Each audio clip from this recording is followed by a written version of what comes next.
Hello guys! Good morning! Ngayon ay magluluto muna ako ng omelette. Mabilis ang luto lang to guys. Madali lang siya gawin. Meron ako ditong 4 na egg. At ayan, okay na. Pwede na natin to guys tiplahan. Nilagyan ko nga lang to guys ng black pepper and salt. Then i-mix lang natin. At ito naman yung ating ingredients. Meron tayong egg, cheese, ham, salt, mushroom, black pepper, and cooking oil.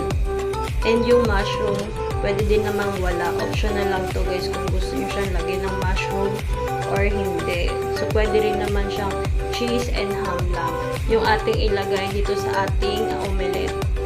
At dahil okay na nga ang ating ingredients, na i-ready na natin siya, fried lang natin itong ham and mushroom. Dapat hinaan lang natin yung apoy natin dito para hindi naman siya ganun masunog. Kasi mabilis lang naman ito maluto.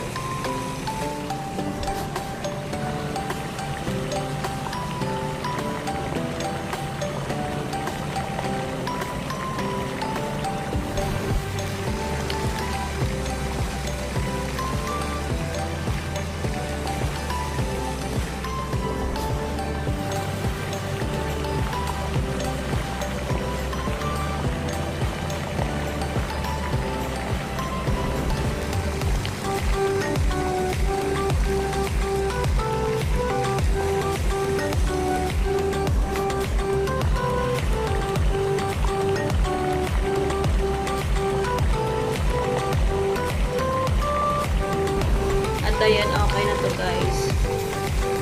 At ito naman yung egg natin. Lagay lang natin.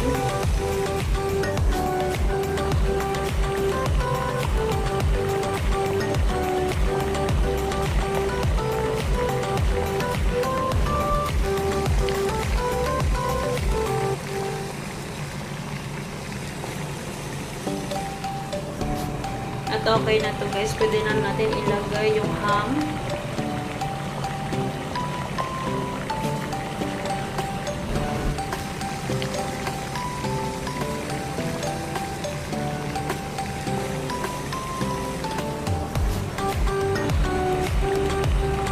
Mushroom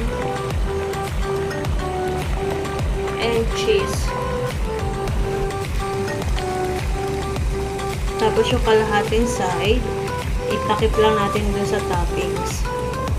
Medyo nahirapan ka lang ako guys tupiin siya at baliktarin kasi yung gamit kong stove dito is glass. So dumudula siya.